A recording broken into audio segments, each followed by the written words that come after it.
अस्सलाम वालेकुम। तो कैसे हैं आप सब। आज हम बना रहे हैं साग, वो भी नए स्टाइल में। मैंने यूट्यूब पर कोई भी ऐसी वीडियो नहीं देखी जो कि साग आज मैं बना रही हूँ। ये साग हम बनाते हैं, खाने में बहुत ही मज़ेदार लगता है। तो ज़बरदस्त रेसिपी शुरू करने से पहले चैनल पर न्यू है तो सब्सक्राइब कर लें। वीडियो पसंद आती है तो एक प्यारा सा लाइक और एक प्यारा सा कमेंट कर दें।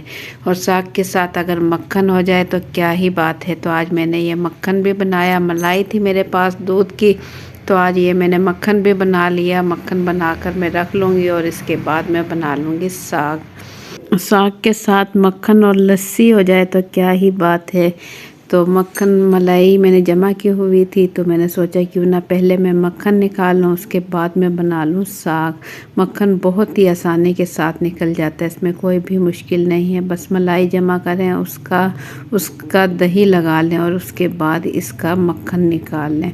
बहुत ही झटपट निकल जाता है। तो ज़बरदस्त मक्खन बनाकर आप सर्दियों में इस्तेमाल करें, सेहत के लिए बहुत ही ज़्यादा फ़ायदेमंद है। तो मैंने भी इस मरतबा मक्खन बनाया है और साथ में मैं बना रही हूँ साग। सरसों का साग से बनाऊँगी, बहुत ही ज़बरदस्त।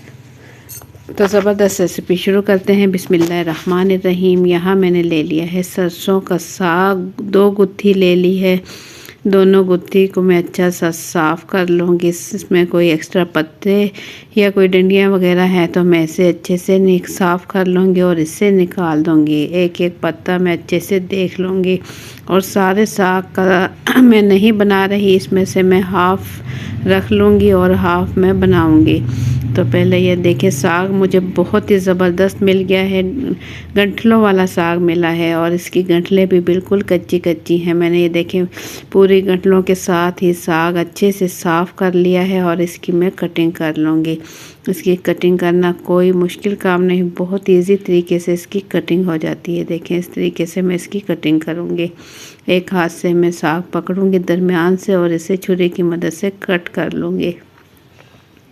कट करने के बाद दोनों को मैं इकट्ठा करूँगी ताकि जो इसकी गंठलें हैं वो भी बहुत ज़्यादा फ़ायदेमंद होती है। तो इसे भी हम ज़ाया ना करें और इसे भी साग के अंदर ही मैं शामिल कर लूँ। ये कच्ची है, इसे छीलने की ज़रूरत नहीं। गंठलें अक्सर लोग छीलते हैं, अगर वो सख्त हो तो इसके छिलके फिर छिली जाती हैं। तो ये बिल्कुल कच्ची कच्ची है और साग बहुत ही अच्छा है। तो साग की मैं अच्छे से कटिंग कर लूँगी। जितना हो सका मैं इसकी बारीक कटिंग करूँगी, क्योंकि बारीक साग जितना बारीक होगा उतनी ही जल्दी पकेगा और ज़बरदस्त बनेगा। तो बिल्कुल बारीक मैं कोशिश करूँगी इसका बारीक बारीक कटिंग कर लूँ। तो इसमें मैं पालक का इस्तेमाल बिल्कुल भी नहीं करूँगी, वरना साग पालक के बगैर नहीं बनते। लेकिन ये जो साग मैं बना रही हूँ इसमें पालक का इस्तेमाल नहीं किया जाता और बहुत ही मज़े का लगता है खाने में। और साग भी हर कोई नहीं बना सकता और ना हर कोई नहीं बनाता। साग भी कोई कोई बनाता है, लेकिन साग का अपना ही मज़ा है। और सर्दियों में तो साग के बगैर सर्दियाँ अधूरी हैं। साग लाजमी बनाया जाता है तकरीबन हर घर में, लेकिन काफ़ी लोग ऐसे होते हैं जो कि साग बनाना ही नहीं जानते। तो ज़बरदस्त साग आप देख सकते हैं। मेरे चैनल पर भी बहुत सी रेसिपियाँ मैंने साग की डाली हैं, सरसों के साग की और बहुत सारे साग की, तारा मीरा का साग, कड़म का साग और भी बहुत सारे, पालक का साग आप मेरे चैनल पर देख सकते हैं। बहुत ही ज़बरदस्त बनते हैं साग खाने में। तो तमाम साग की मैं अच्छे से कटिंग कर चुकी हैं। देखिए एंड वाला साग रह गया है, इसकी भी मैं अच्छे से बिल्कुल बारीक बारीक कटिंग कर लूँगी। बारीक बारीक कटिंग करने के बाद इसे मैं खुले से बर्तन में अच्छे से धो लूँगी ताकि इसमें मट्टी शट्टी हो वो अच्छे से निकल जाए। साग जब पानी में डाला जाता है तो साग पानी में ऊपर आ जाता है, तो मट्टी इसकी नीचे बैठ जाती है। 2 से 3 मरतबा इसे अच्छा सा धो लें तो मट्टी इसकी तमाम निकल जाएगी। तो बस साग की मैं अच्छे से कटिंग कर चुकी हूँ और इसके बाद मैं इसे अच्छा सा धो लूँगी और बस इसके बाद हम इसे पकाएंगे।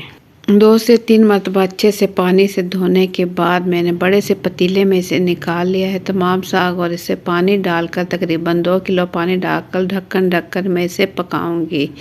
और जैसे ही ये पकने लगेगा तो मैं ढक्कन इसका थोड़ा सा खोल दूँगी ताकि इसका पानी बाहर ना निकले। बस इतनी फ्लेम रखूँगी कि बाहर ना निकले और ये अच्छे से पक जाए। पानी जब हल्का सा रह जाएगा तो इसके बाद मैं आपको दिखाऊंगी। यहाँ मैं आपको दिखाऊं पानी बिल्कुल इसका हल्का सा रह गया और साग अच्छे से पक चुका है। तो मैं चेक कराऊंगी। ये देखें गठले जो हैं इसके अच्छे से गल चुकी हैं और अभी ये पक रहा है। तो बस इस टाइम मैं इसमें से आधा जो साग है वो निकाल लूँगी। आधा साग मैं निकाल लूँगी, पानी इसमें रहने दूँगी। जो थोड़ा बहुत पानी है वो निचोड़ कर मैं इसे निकाल लूँगी। आधे साग से मैं बनाऊँगी ज़बरदस्त साग। और आधा साग जो है मैं आम जो साग बनाते हैं सरसों का साग, मैं उसी तरीके से बनाऊँगी। आधा साग जो है मैं बनाऊँगी भुजिया वाला साग।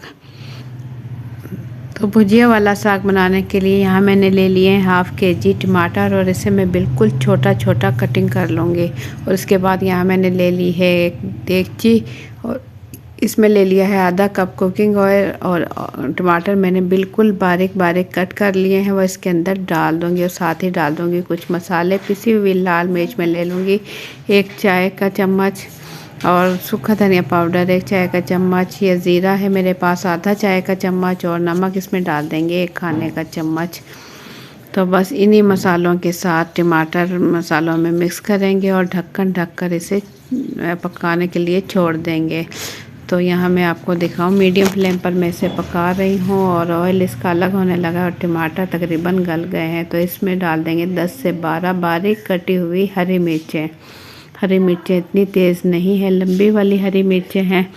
तो बस इस टाइम हम डाल देंगे इसमें साग डालने के लिए यहाँ मैं आपको दिखाऊं साग जो हमने निकाला था ये थोड़ा ठंडा हो गया है और थोड़ा अब गर्म भी है। तो हल्के हल्के हाथों से इसे हल्का हल्का सा निचोड़ लेंगे। देखें इस तरीके से हल्का हल्का पानी इसका निचोड़ लेंगे और इसे हल्का हल्का प्रेस करेंगे ताकि साग जो है थोड़ा पिस जाए।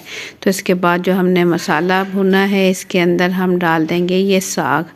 ये टमाटरों के साथ बनाया जाता है, ज़्यादा सारे टमाटरों के साथ और खाने में बहुत ही मज़ेदार लगता है। तो तमाम साग इसी तरीके से निचोड़ते हुए मैं इसमें डाल दूँगी और चम्मच से मैं मसाले में अच्छे से मिक्स कर लूँगी और हल्का हल्का इसे चम्मच से मिक्स करती रहूँगी।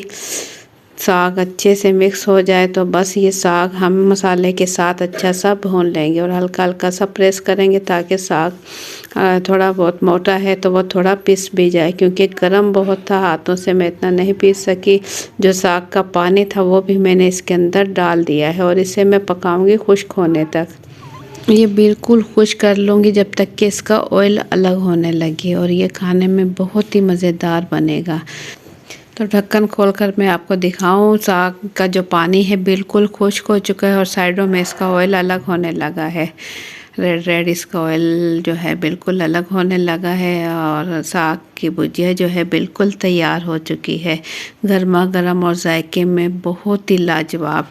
तो ज़बरदस्त साग की रेसिपी आप लोगों को कैसी लगी अपना फीडबैक कमेंट्स के ज़रिए ज़रूर दें। चैनल पर न्यू है तो सब्सक्राइब कर लें, वीडियो पसंद आती है तो एक प्यारा सा लाइक कर लें। बहुत ही मज़ेदार बनने वाला साग आप भी एक मरतबा ज़रूर ट्राई करें। आपको इतना पसंद आएगा कि आप बार बार इस रेसिपी से बनाओगे। तो मुझे दें इजाज़त, अपना बहुत सा ख्याल रखें। इंशाल्लाह फिर मिलेंगे एक अच्छी सी रेसिपी के साथ। अल्लाह हाफिज़।